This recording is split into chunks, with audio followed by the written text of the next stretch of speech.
நான் periodic sentence. நான் periodic sentence அப்படின்னா என்னன்னு பார்த்தோன்னா, இப்போ வந்து ஒரு சென்டென்ஸில் வந்து ஒரு சென்டென்ஸ் இருக்குது. அது நான் பீரியோடிக் சென்டென்ஸ் வந்து லூஸ் சென்டென்ஸ் அப்படின்னு சொல்லுவாங்க.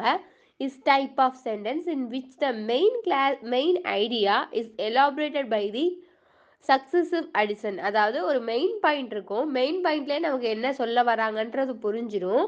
அது இல்லை, அந்த மெயின் பாயிண்டோட சேர்த்து சப் அடிஷன் கிளாஸஸும் இருக்கும், கிளாஸ் ஆர் ப்ரேசஸும் இருக்கும் அப்படின்றாங்க. இதுதான் நான் பீரியோடிக் சென்டென்ஸ். உனக்கு இன்னும் எக்ஸாம்பிளாக சொல்லணும்னா, it was obvious a storm was coming because of the lightning thunder and calm in the year.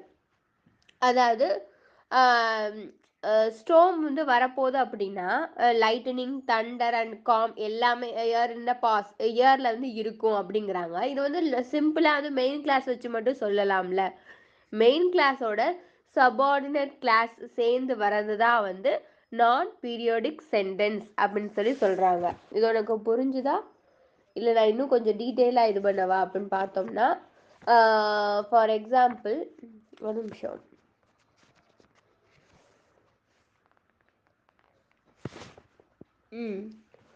Relaxed and conversational in effects.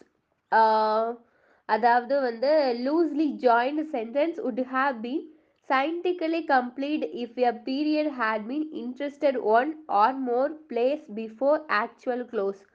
அதாவது ஒரு சென்டென்ஸில் வந்து அந்த வந்து மெயின் கிளாஸ் இல்லாமல் சபார்டினேட் கிளாஸ் வந்து எப்படி இருக்கும் அப்படின்னா, அந்த கான்வர்சேஷன் எப்படி இருக்குன்னா ரிலாக்ஸ்டாகவும் இருக்கும், கான்வர்சேஷன் வந்து லென்த்தாகவும் இருக்கும் அப்படிங்கிறாங்க.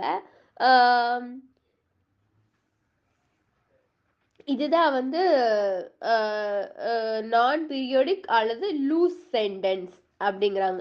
இதை வந்து ஜோசப் அடிஷன் வந்து இம்ப்ளிகேட் பண்ணியிருக்காரு. எந்தெந்த டாபிக்லாம் இம்ப்ளிகேட் பண்ணியிருக்காருன்னா, மேன் அபவுட் டவுன் ஆர் டிலன்டே அப்படிங்கிறதுல வந்து இவர் வந்து இந்த நான் பீரியோடிக் சென்டென்ஸை வந்து இம்ப்ளிகேட் பண்ணியிருக்காரு. நீங்க இன்னும் இங்கே தான் இருக்கீங்களா? முடிஞ்சிருச்சு, வீட்டுக்கு போங்க.